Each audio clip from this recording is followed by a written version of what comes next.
वजीरगंज अंचलाधिकारी के रवैये से परेशान समाज सेवी ने अपनाया आंदोलन का रास्ता।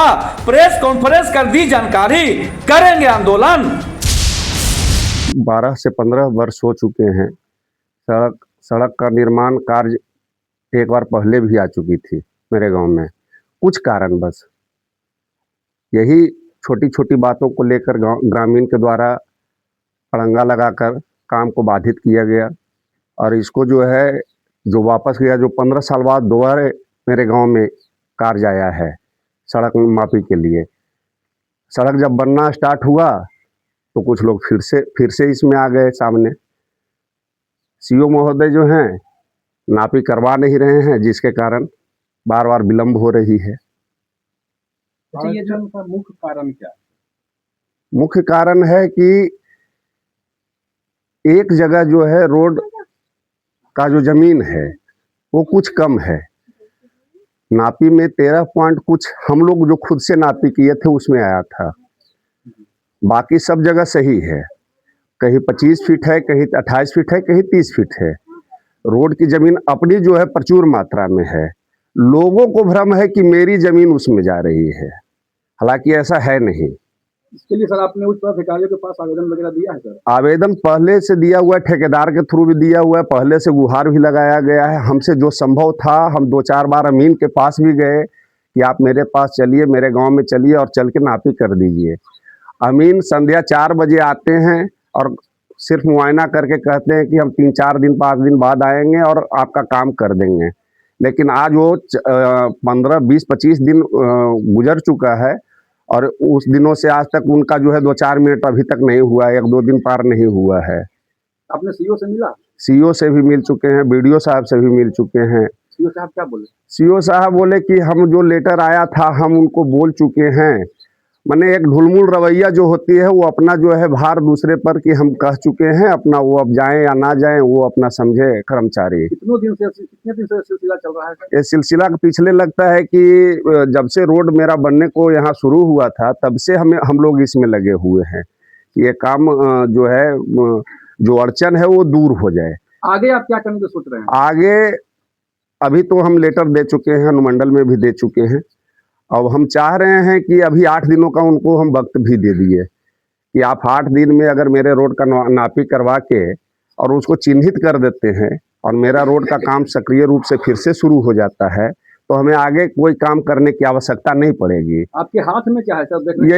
यही लेटर है जो हम वहाँ अनुमंडल में दिए हैं और सीओ साहब को दिए हैं, ठीक है। और एक लेटर जो है पहले जो कि हमारे ठेकेदार के थ्रू जो अड़चन आया था तो वो भी नापी करवाने के लिए ही दिया गया है, जिसमें कि डेट डाला हुआ है 24/1/26 को ये लेटर उनके कार्यालय में चला गया था और आज तक वो जो है दिन नहीं आया है कि वो दोबारा मापी हो जाए। सर आप बोल रहे हैं कि 8 दिन का समय हम उच्च अधिकारियों को दिए हैं। अगर 8 दिन में आपका समस्या का समाधान नहीं हुआ सर तब आप क्या कीजिएगा?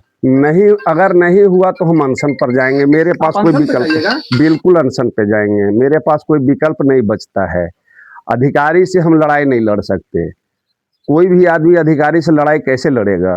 वो मेरे अधिकार क्षेत्र में नहीं है। तो अभी तो मुख्यमंत्री और जो हमारे सम्राट चौधरी जी हैं वो बोल रहे हैं कि हमारा शासन प्रशासन बिल्कुल दुरुस्त है। दुरुस्त अब उनके कहने के अनुसार हो सकता है कि दुरुस्त हो, लेकिन ऐसा तो जमीनी कहीं पे दिख नहीं रहा है। विवाद में विजय कुमार सिन्हा तो बहुत महारत हासिल कर चुके हैं सर कि कहीं भी जमीन का विवाद होता है तो उसको शीघ्र निपटाते हैं। तो सर आपका मामला क्यों नहीं? अब तो ये सीओ महोदय को सोचना चाहिए ना कि ये जो कार्य है इसको हम जल्द से जल्द निपटा दें। अब इसमें हम क्या कर सकते हैं? मेरे पास जो विकल्प है हम उसी विकल्प पे कायम है। हम जो है गांधीवादी रवैये को अपनाते हुए हम जो है अनशन पर जाएंगे। मतलब आपने आखिरी रास्ता अपनाया सर अनशन का? जी बिल्कुल। आप अनशन कहाँ कीजिएगा सर? अब वो ब्लॉक के गेट पर ही करेंगे और कहाँ करेंगे, क्योंकि जहाँ से रास्ता खुलता है नापी का और इन लोग जो काम नहीं कर रहे हैं तो हम और कहाँ कर सकते हैं। अच्छा, जिला के अधिकारियों से भी आपने मिलने का? जिला के अधिकारी जिस दिन हम गए थे अनुमंडल में तो अनुमंडल अधिकारी हमें नहीं मिल पाए थे। हम वहाँ जो है लेटर रिसीव करवा दिए हैं, उनको सूचना मिल गई होगी। ऐसा नहीं उन्होंने भी अभी तक नहीं, अभी तक तो हमारे पास कोई फोन नहीं आया है। फोन अगर आता तो सूचना जिला स्तर पर भी इग्नोर किया जा रहा है। अब ब्लॉक लेवल पर जो सीईओ है वो भी आपकी बातों को इग्नोर कर रहे हैं, आप लोग ग्रामीण की अभी समस्या तक को के ignore कर रहे अभी तक के जो देखा गया है कि हम इतने कार्य जो सभी जगह सूचना दिए हैं, उसके बावजूद भी अगर कोई कार्रवाई नहीं हो पा रही है तो मैंने अनदेखा ही किया जा रहा है। हैं।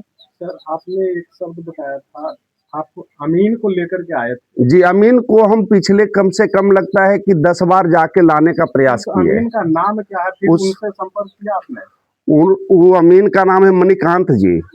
मणिकांत जी हमको आश्वासन दिए थे कि 4 दिन के अंदर जो है हम 3-4 अमीन को लेके आएंगे और नापी करवा देंगे। पिछले 15-20 दिन गुजर चुके हैं, संपर्क करते हैं, आपको लगता है कि वो बात भी करना नहीं चाहते हैं, इसलिए हो सकता है मेरा फोन अवॉइड कर रहे हैं। अच्छा, फोन नहीं उठा रहे हैं? नहीं उठा रहे हैं। मतलब अमीन साहब जो आपको नापी करने के लिए एक बार आए थे और उन्होंने नापी नहीं किया, दोबारा जब संपर्क करने का आप प्रयास कर रहे हैं सर, तो आपको फोन को रिसीव नहीं कर रहे हैं? नहीं, मैंने अब जो है वो टाल मटोल का जो है एक होता है व्यवस्था उनके अंदर का कि अब हमें काम को कैसे टाला जाए। कभी कहते हैं हम यहाँ फंसे हुए हैं 2 दिन के लिए, कभी वहाँ फंसे हुए हैं, ये कह के और बातों को टाल दिया करते हैं।